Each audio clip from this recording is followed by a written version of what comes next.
শয়তানের যে সমস্ত পদাঙ্ক আছে, পদ আছে, যে পথ, শয়তানের পথ থেকে দূরে থাকতে আমাদেরকে আল্লাহ তাআলা সাবধান করেছেন।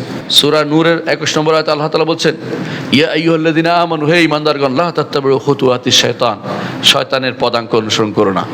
শয়তান যে পথে চলেছে সেই পথে যেও না। শয়তান যে পথে আমাদেরকে পথ নির্দেশ করবে সেই পথে যাব না। ওমান ইয়াত্তাবিউ খুতুওয়াতিশ শায়তান, কে শয়তান অনুসরণ করতে পারে, পদাঙ্ক অনুসরণ করতে পারে? আর যে কেউ শয়তানের পদাঙ্ক অনুসরণ করবে, বা ইন্নাহু ইয়া'মুরু বিল ফাহশাই ওয়াল মুনকার, অশ্লীলতা এবং শরীয়ত নিষিদ্ধ কাজের নির্দেশনা শুধুমাত্র শয়তান দেয়। বা ইন্নাহু ইয়া'মুরু বিল ফাহশাই ওয়াল মুনকার, কিভাবে চিনব শয়তানের পথ? দুইটা জিনিস চিনবেন। একটা হচ্ছে ফাহশা, অশ্লীলতা, অশ্লীলতার কাছেও যেও না। ইন্নাল্লাহা লা ইয়া'মুরু বিল ফাহশা, আল্লাহ কখনো অশ্লীলতার নির্দেশনা দেয় না। ওয়াইজা ফাআলু ফাহিশাতান আও যালামু আনফুসাহুম ক্বালু, যখন তারা কোনো অশ্লীল কাজ করে ফেলে অথবা জুলুম করে ফেলে, বলে আল্লাহ তাআলা নির্দেশ দিয়েছেন নাউযুবিল্লাহ, ইন্নাল্লাহা লা ইয়া'মুরু বিল ফাহশা, আল্লাহ কোনো অশ্লীলতার নির্দেশ দেন না।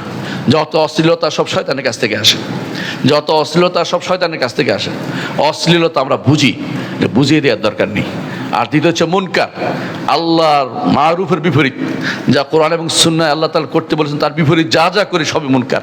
শয়তান দুটি কাজ করে, অশ্লীলতা এবং মুনকারের দুটি কাজ দিয়ে আমাদেরকে বিভ্রান্ত করতে চায়।